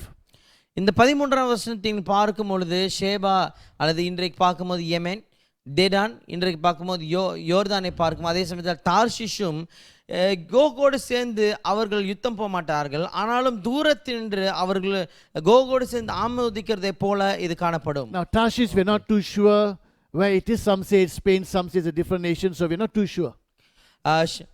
சில ஆட்கள் சொல்வார் தார்ஷிஷ் Spain என்று சொல்வார்கள் அல்லது மற்ற தேசம் என்று சொல்வார்கள். ஆனாலும் இது தெளிவாக இல்லை. Verses 14 to 16, God will say, I'm going to show all the nations who I am through you, Gog. அதாவது 14லிருந்து 16ஆம் வசனத்தை நீங்கள் வாசிக்கும் போது ஆண்டவர் சொல்லுவார், உன் மூலியமாக கோகு, உன் மூலியமாக இந்த தேசங்கள் எல்லாம் நான் யார் என்று சொல்லி காண்பிப்பேன் என்று சொல்லுவார். Now let's read verse 17. 17வது வசனத்தை நாம் வாசிப்போமாக. This is what the sovereign Lord says, are you not the one I spoke of in former days by my servants the prophets of Israel? உன்னை அவர்களுக்கு விரோதமாக வரப்பண்ணுவேன் என்று பூர்வ நாட்களிலே அநேக வருஷ காலமாய் தீர்க்க தரிசனம் உரைத்தது இஸ்ரவேலின் தீர்க்கதரிசியாகிய என் ஊழியக்காரரை கொண்டு அந்நாட்களிலே நான் குறித்து சொன்னவன் நீ அல்லவோ என்று கர்த்தராகிய ஆண்டவர் சொல்கிறார். Gog has been prophesied by the prophets. கோகை குறித்து தீர்க்கதரிசிகள் தீர்க்க தரிசனம் உரைத்திருக்கிறார்கள். Now those who have been expecting European Antichrist or an American Antichrist, automatically they will reject Gog as the Antichrist. ஐரோப்பிய அந்தி கிறிஸ்து அல்லது அமெரிக்க அந்தி கிறிஸ்துவை எதிர்பார்த்து கொண்டிருக்கிறவர்கள் நிச்சயமாய் இந்த கோகு அந்தி கிறிஸ்துவை அவர்கள் ஏற்றுக்கொள்ளாமல் புறக்கணித்து விடுவார்கள். Automatically they reject Gog as the Antichrist. இந்த கோகு தான் அந்தி கிறிஸ்து என்று ஏற்றுக்கொள்ளாமலே உடனே அவர் புறக்கணித்து விடுவார்கள். Because Gog comes from Magog And we've seen before, this is Turkey. That's where the Antichrist is going to come from. ஏன் என்று சொன்னால் கோக் என்று சொல்லும்போது மாகோகிலிருந்து புறப்பட்டு வருகிறான். இது எங்க இருக்கிறது சொன்னா தெற்கில இருக்கிறது. இங்கே தான் அந்தி கிறிஸ்து புறப்பட்டு வரப்போகிறான். So automatically they will reject Gog as the Antichrist. ஆகையினாலே கோகு தான் இந்த அந்தி கிறிஸ்து என்று சொல்லி அவர்கள் உடனே அதை தள்ளுபடி செய்து விடுவார்கள். So some expecting Antichrist to come from Russia, some expecting from Europe or from America. சில ஆட்களை பார்க்கும்போது கோகு ரஷ்யாவிலிருந்து புறப்பட்டு வர வேண்டும், அல்லது அமெரிக்காவிலிருந்து புறப்பட்டு வர வேண்டும், அல்லது ஐரோப்பியாவிலிருந்து புறப்பட்டு வர வேண்டும் என்று சொல்லி எதிர்பார்த்து கொண்டிருக்கிறார்கள். But when you look at this prophecy, immediately they will say, oh, this cannot be Antichrist. It doesn't fit into what they have believed. ஆனாலும் இந்த தீர்க்க தரிசனத்தை நீங்கள் பார்க்கும்போது அவர்கள் பார்ப்பார்கள் என்று சொன்ன உடனே சொல்லிவிடுவார்கள், இது தீர்க்க தரிசன இது அந்தி கிறிஸ்துவா இருக்க முடியாது. ஏனென்று சொன்னால் அவர்கள் வைத்திருக்கிற காரியத்தில் அடங்காத ஒரு காரியமா இது இருக்கிறது என்று சொல்லி. If Gog is a different person from the Antichrist, Coco அந்தி கிறிஸ்துவை காட்டிலும் வேறொரு நபராய் இருப்பான் என்று சொன்னால், and God says, Gog, you are the one who has been prophesied by my prophets, ஆண்டவர் பார்த்து கோகு உன்னை குறித்து தான் என் தீர்க்கதரிசிகள் தீர்க்க தரிசனம் உரைத்திருக்கிறார்கள் என்று சொல்லி சொல்லுவார் என்று சொன்னால், then who is Gog? அப்பொழுது இந்த கோகு யாராவா இருக்க முடியும்? If Gog is not Antichrist, who is Gog? What prophecies that talks about Gog? இந்த கோகு தான் அந்தி கிறிஸ்துவாய் வர வேண்டிய கோகு இல்லாமல் இருக்கும் என்று சொன்னால் தீர்க்க தரிசனமாய் உரைக்கப்படுகிற இந்த கோகு எது? But the prophecies in the Old Testament have been pinpointing to this one person, the Antichrist. பழைய ஏற்பாட்டில் உள்ள தீர்க்க தரிசனங்கள் எல்லாம் இந்த ஒரு நபரை தான் சுட்டி காட்டி இருக்கிறது. யார் என்று சொன்னால் இந்த அந்தி கிறிஸ்துவை குறித்து தான். We have already seen in the book of Daniel itself, the little horn, the final king of the north. Daniel prophesied about Gog, the Antichrist. தானியேல் புத்தகத்தில் இப்படியாக இந்த தீர்க்க தரிசனத்தை பார்த்திருக்கிறோம். அந்த சின்ன கொம்பை நாம் பார்த்திருக்கிறோம். பின்பு கடைசியாக வடராஜ்யத்திலிருந்து வரப்போகிற அந்த வடதேச ராஜா குறித்து பார்க்கிறோம். இது யார் என்று சொன்னால் இந்த கோகை குறித்து தான் பேசுகிறது. From verses 19 to 23, God himself will fight Gog and his army. 19ஆம் வசனத்திலிருந்து 23ஆம் வசனத்தில் பார்க்கும் பொழுது ஆண்டவரே கோகுமுடைய தன்னுடைய ராணுவத்தை எதிர்த்து போரிடுவார் என்று சொல்லி நாம் பார்க்கிறோம். Now as you read verses 19-23, compare with Revelation 6:12 to 17, the sixth seal, and Revelation 16:17-21, bowl number 7, you will find that this is the battle of Armageddon. இந்த வசனம் 19லிருந்து 23 வரைக்கும் நீங்கள் வாசிப்பீர்கள் என்று சொன்னால், அதே சமயத்தில் வெளிப்படுத்தின விசேஷம் 6ஆம் அதிகாரம் 12லிருந்து 17, பின்பு 17லிருந்து 21 வரைக்கும் நீங்கள் ஒப்பிட்டு இந்த வசனங்களை வாசிக்கலாம். Chapter 39 verses 4-11, Gog will fall in Israel. 39ஆம் அதிகாரம் 4வது வசனம் 11ஆம் வசனத்தை பார்க்கும்போது கோகு இஸ்ரவேலில் இப்படியாக விழுவான் என்று சொல்லி நாம் பார்க்கிறோம். That means he'll be killed in Israel. அவன் இஸ்ரவேலில் கொல்லப்படுவான். Daniel 11:45, that's what will happen to the final king of the north. தானியேல் 11ஆம் அதிகாரம் 45வது வசனத்தில் வாசிப்பீர்கள் சொன்னார், இந்த காரியம் தான் இப்படியாக கடைசி வடதேச ராஜாவுக்கு சம்பவிக்கும் என்று சொல்லி நீங்கள் வாசிப்பீர்கள். See, the Antichrist will be a man. இந்த அந்தி கிறிஸ்து யார் என்று சொல்ல ஒரு மனுஷன் தான். A man will be revealed as the Antichrist. ஒரு மனுஷன் அந்தி கிறிஸ்துவாக அவன் இப்படியாக காண்பிக்கப்படுவான். When will that happen? It's when the beast, Revelation 11, when the beast that comes out of the abyss, when this demonic spirit possesses this man, that man will be revealed as the Antichrist. இது எப்பொழுது நடக்கும் என்று சொன்னால், இந்த இப்படியாக பாதாளத்திலிருந்து எழும்பி வருகிற இந்த மிருகமானது ஒரு மனுஷனை அல்லது இந்த பிசாசான இந்த மனுஷனை பிடிக்கும் பொழுது அவன் அந்தி கிறிஸ்துவாய் மாறுவான் என்று சொல்லி நாம் பார்க்கிறோம். I'm not going to go in detail and explain that. இந்த காரியத்தை குறித்து ரொம்ப நுணுக்கமாய் சென்று நாம் கவனிக்க போறது கிடையாது. The Antichrist man, he will be killed. இந்த அந்தி கிறிஸ்துவாய் எழும்புகிற இந்த மனுஷன் கொல்லப்படுவான். The beast will be thrown into the lake of fire. அந்த மிருகமானது அக்கினி கடலில் போடப்படும். Now let's read verse 7, chapter 39 verse 7. 39ஆம் அதிகாரத்தில் 7வது வசனத்தை நாம் வாசிக்க கேட்போமாக. I will make known my holy name among my people Israel. I will no longer let my holy name be profaned, and the nations will know that I, the Lord, am the Holy One in Israel. இவ்விதமாய் நான் என் ஜனமாகிய இஸ்ரவேலின் நடுவிலே என் பரிசுத்த நாமத்தை தெரிவிப்பேன். என் பரிசுத்த நாமத்தை இனி பரிசுத்த குலைச்சலாக்க ஒட்டேன். அதனால் நான் இஸ்ரவேலின் பரிசுத்தராகிய கர்த்தர் என்று புறஜாதிகள் அறிந்து கொள்வார்கள். It is not the God of Israel. God is now in Israel. Christ has come back. இங்கே பார்க்கும்போது இஸ்ரவேலினுடைய தேவன் அல்ல, ஆனாலும் இங்கே பார்க்கும்போது ஆண்டவர் மீண்டுமாய் வந்துவிட்டபடினாலே ஆண்டவர் இப்பொழுது இஸ்ரவேலில் இருக்கிறார். This is the battle of Armageddon. Gog is the Antichrist. இதுதான் இந்த ஆர்மகெதனுடைய யுத்தமாய் இருக்கிறது. இதுதான் இந்த அந்தி கிறிஸ்து. கோகு என்று சொல்லுவோம், யார் என்று பார்ப்போம் என்று சொன்னால் அவன் தான் அந்தி கிறிஸ்து. Now we have Magog, we have Meshach, that is Central Asia Minor, which is Turkey. We have Tubal, which is Eastern Asia Minor, again Turkey. இங்கே நீங்கள் பார்க்கும்போது மேஷக்கை நீங்கள் பார்க்குறீங்க. அதே இது எது என்று சொன்னால் மத்திய ஆசியா மைனராக இருக்கிறது, இது தெற்கி என்று பார்க்கிறோம். அதே சமயத்தில் தூபால் இருக்கிறது, இதுதான் ஆசியா மைனோட கிழக்கு பகுதியாக இருக்குது, அதுவும் தெற்கி என்று சொல்லி நாம் பார்க்கிறோம். Persia is Iran, Kush could be Ethiopia or Sudan. பர்ஷியாவை நீங்கள் பார்க்கும்போது ஈரானா இருக்கிறது, கூஷ் என்று சொல்லும் பொழுது எத்தியோப்பியா அல்லது சுதானா இருக்கலாம். Put is Libya. பாட் என்று சொல்லும்போது Libya. Again Gomer, Beth Togarma is Turkey. பின்பு கோமர், அதே சமயத்தில் பெத் தொகார்மா என்று சொல்லும்போது தெற்கே மீண்டுமாய் காண்பிக்கிறது. Now John Richardson again gives 5 reasons why Gog is Antichrist, and that this battle will be the battle of Armageddon. Coke Richardson என்கிறவர் இப்படியாக கோக் ஏன் அந்தி கிறிஸ்துவா இருக்க வேண்டும், அதே சமயத்தில் இந்த ஆர்மகெதன் யுத்தம் எங்கே நடக்கும் என்று சொல்லியும் அவர் சொல்லியிருக்கிறார். He gives more than 5 reasons. I'm just speaking 5. 5 காரணங்களுக்கு மேலாக அவர் கொடுத்திருக்கிறார். ஆனால் முக்கியமான 5 காரணங்களை மாத்திரம் எடுத்து நான் உங்களோட சொல்ல விரும்புகிறேன். Now in chapter 39 verse 7, God says his name will never again be profaned. இங்கே 39ஆம் அதிகாரம் 7வது வசனத்தில் பார்க்கும்போது ஆண்டவர் சொல்லுகிறார், அவருடைய நாமம் இனி வீணில் வழங்கப்படாது என்று சொல்லி. If this war is different from the battle of Armageddon, இந்த யுத்தமானது ஆர்மகெதன் யுத்தத்தை காட்டிலும் வேறொரு யுத்தமா இருக்கும் என்று சொன்னால், but the Antichrist will profane the name of God.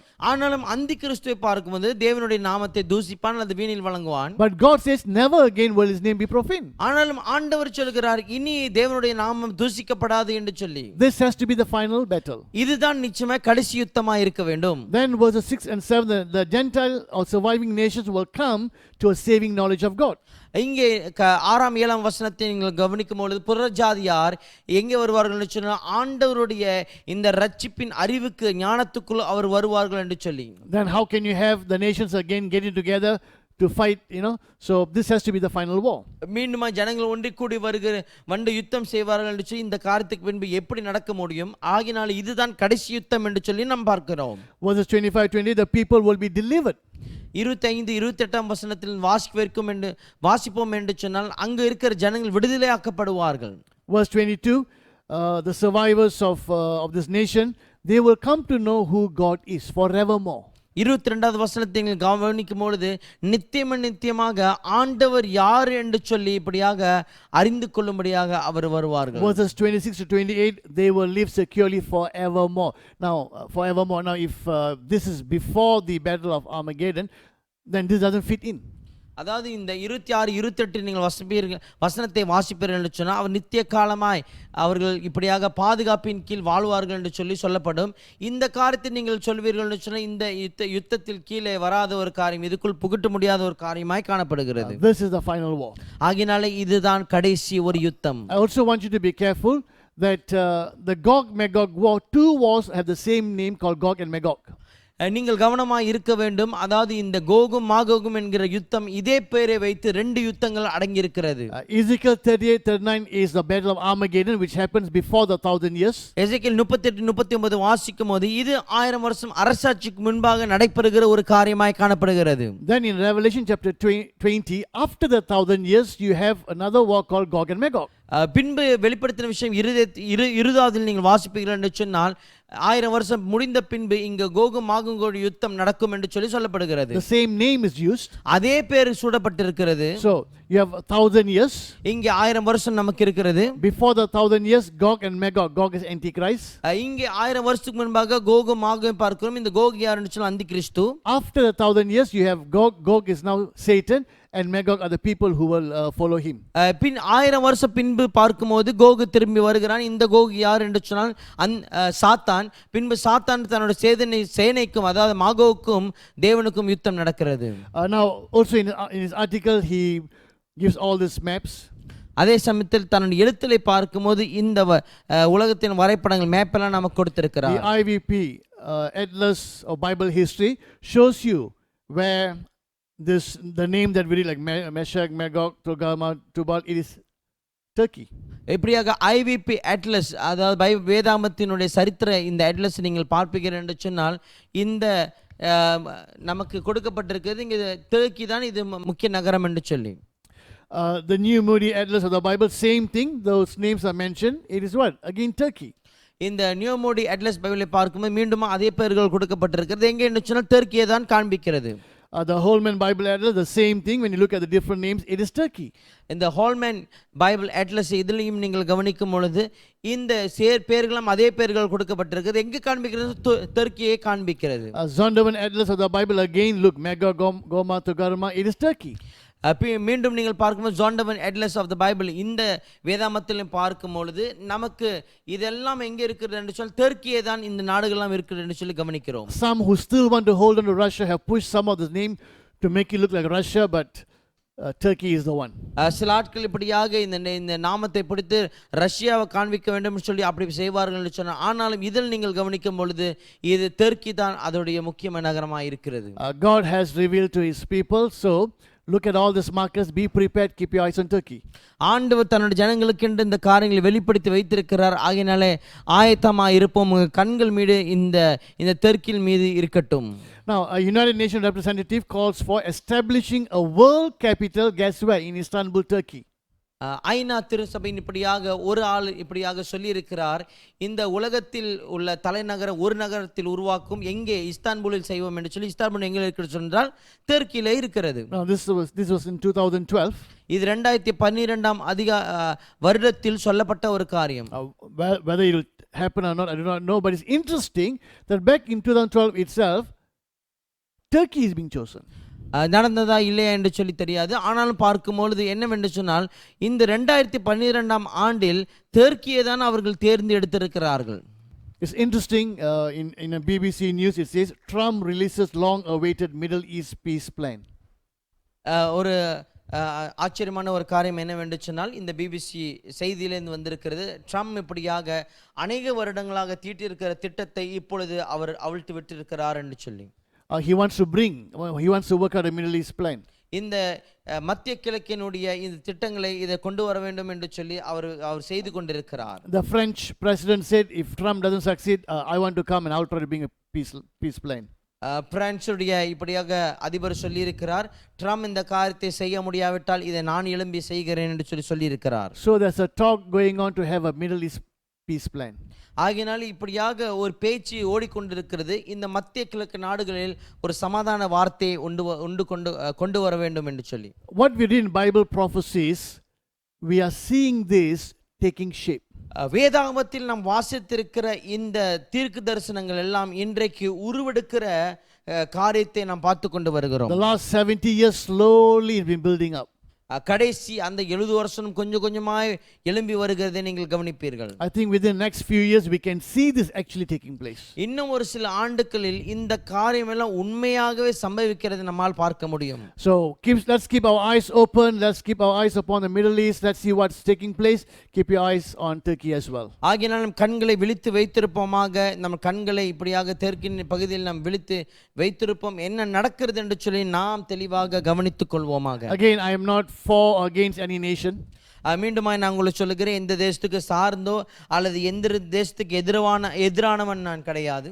Merely showing you that hundreds of years ago, in fact more than 2000 years ago, God has revealed in his word what will take place, and we are seeing it in our generation before our eyes. நான் சொல்லுகிற காரியங்களை எங்கே பார்க்கிறோம் என்று சொன்னால் 2000 வருஷத்துக்கு முன்பாகவே ஆண்டவர் எழுத்தாக அல்லது வாக்கியமாக நமக்கு கொடுத்திருக்கிறார். அந்த சொல்லப்பட்ட காரியங்கள் இன்றைக்கு நாம் கண்கூடாக பார்த்து கொண்டு வருகிறோம். The Bible is the word of God. வேதாகமம் பார்க்கும்போது மெய்யாகவே கர்த்தருடைய வார்த்தையா இருக்கிறது. God bless you. See you in the next session. கர்த்தர் உங்களை ஆசீர்வதிப்பாராக. அடுத்த பகுதியில் உங்களை நான் சந்திக்கிறேன்.